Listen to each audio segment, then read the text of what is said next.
किसी गांव में एक बड़ा जमींदार रहता था। परमेश्वर ने उसे बहुत सी भूमि, बड़े घर और बगीचे दिए जहां हर प्रकार के फल अपने मौसम में उगते थे। गाय भैंसों के अलावा उसके पास एक अच्छे किस्म का बैल और एक अरबी गधा भी था। खेतों की जुताई के लिए बैल का प्रयोग किया जाता था और जमींदार गधे पर सवार होकर निकलता था। एक बार एक भिखारी कहीं से आया। मकान मालिक एक दयालु व्यक्ति था। उसने उस गरीब आदमी को अपने पास रहने को कहा। उनके खाने पीने और आराम की बहुत अच्छी व्यवस्था की। 2-4 दिन के बाद जब फकीर जाने लगा तो उसने जमींदार से कहा, चौधरी, आपने मेरे लिए जो किया है उसे मैं कभी नहीं भूलूंगा। आप देख रहे हैं कि मैं एक कंगाल हूं। मेरे पास आपको देने के लिए कुछ भी नहीं है। हाँ, मैं जीव जंतुओं की बोली समझ सकता हूं। अगर तुम चाहो तो मैं तुम्हें यह विद्या सिखा सकता हूं, लेकिन तुम्हें मुझसे वादा करना होगा कि तुम यह रहस्य कभी किसी को नहीं बताओगे। और यह भी सुन लो कि अगर तुमने यह रहस्य किसी को बताया तो तुम जीवित नहीं रहोगे, सीख जाओगे।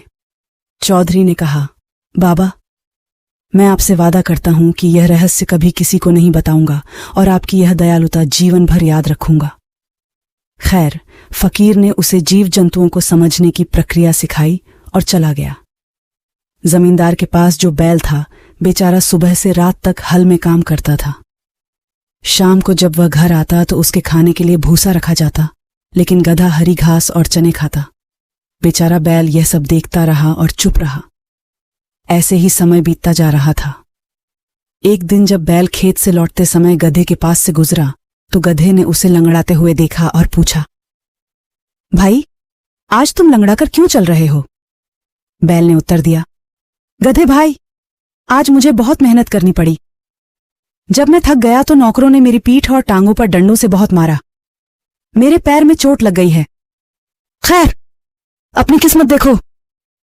गधा चुप रहा और बैल अपने अस्तबल में चला गया। जहां बैल बंधता था वहां जमींदार को अपने नौकर के लिए घर बनाना पड़ता था। कुछ दिनों के बाद जमींदार ने गधे के पास ही बैल के लिए भी एक नांद बनवा दिया। जब दोनों को समय मिलता तो वे एक दूसरे से बातें करते। एक दिन बैल को उदास और चुप देखकर गधे ने उससे पूछा, बैल भाई, क्या बात है? आज चुप क्यों हो? कुछ तो बोलो। बैल ने कहा, गधे भाई, मैं क्या बात कर सकता हूं? आज फिर बड़ी बड़ी लाठियां पड़ी हैं। गधे ने कहा, बैल भाई, आप सच जानते हैं। आप जिस दर्द से गुजर रहे हैं उसे देखकर मुझे दुख होता है, लेकिन मुझे खेद है कि मैं आपका दर्द साझा नहीं कर सकता। बैल ने कहा, गधे भाई, आप सही कह रहे हैं।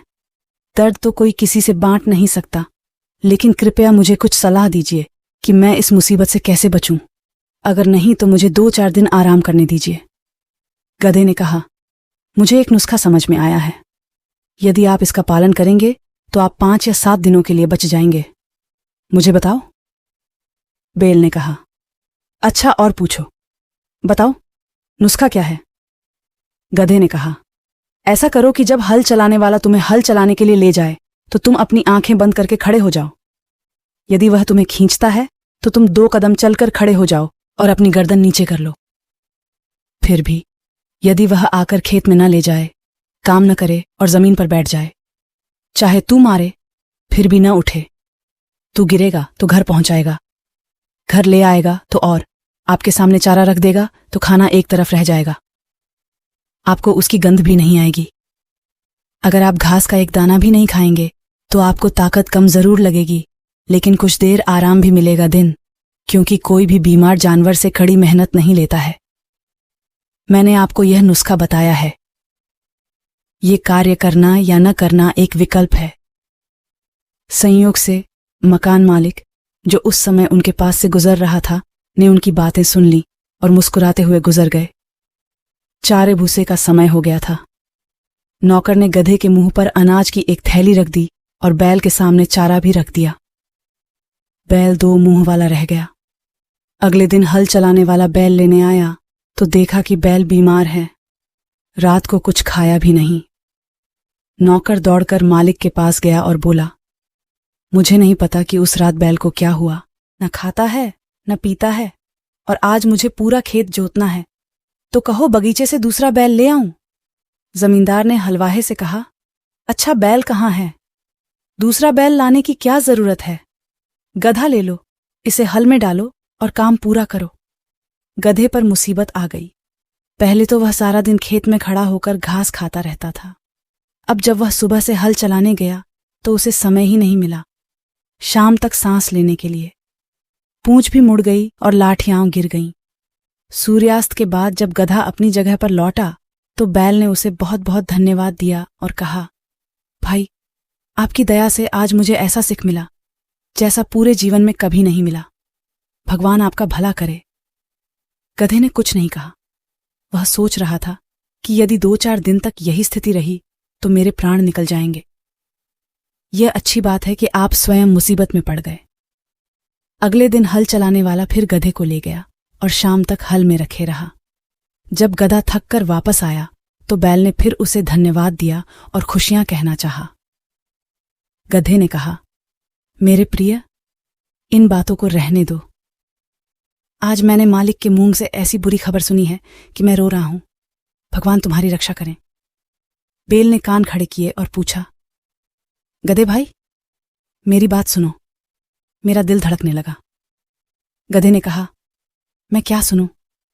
मालिक हलवाहे से कह रहा था कि अगर बैल बहुत बीमार हो गया है और उठ नहीं पा रहा है तो कसाई को बुलाओ और उस पर चाकू रख दो।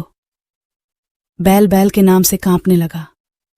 कसाई ने कहा, तो फिर आप क्या सुझाव देते हैं? गधे ने कहा, मैं हर परिस्थिति में तुम्हारे अच्छे होने की कामना करता हूं। अब मेरी सलाह है कि आप खड़े हो जाएं, भूसा खाना शुरू कर दो और सुबह जब हल चलाने वाला आए तो खुशी खुशी उसके साथ जाकर हल चलाओ। जमींदार छिपकर ये बातें सुन रहा था और उन दोनों की बातें सुनकर खूब हंस रहा था। पता लगने के डर से बैल ने फिर गधे की बात मान ली। सारा चारा साफ कर चाट ले। सुबह मकान मालिक अपनी पत्नी को साथ लेकर बैल फार्म पर पहुंच गया।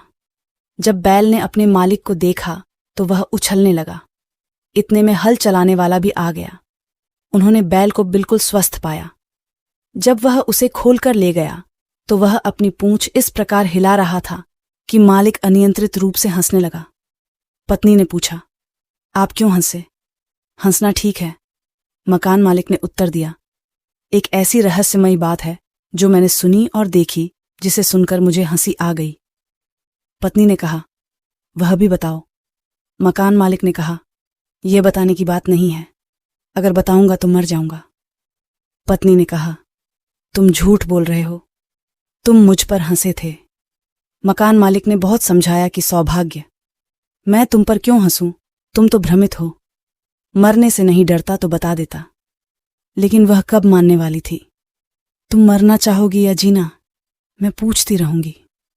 जब पत्नी ने किसी तरह मना कर दिया तो मकान मालिक ने सभी पड़ोसियों को इकट्ठा किया और पूरी कहानी बताई कि मेरी पत्नी किसी बात पर अड़ गई है जिसे बताकर मैं मर जाऊंगा। लोगों ने उसकी पत्नी को काफी समझाया और जब वह नहीं मानी तो वे लोग घर चले गए।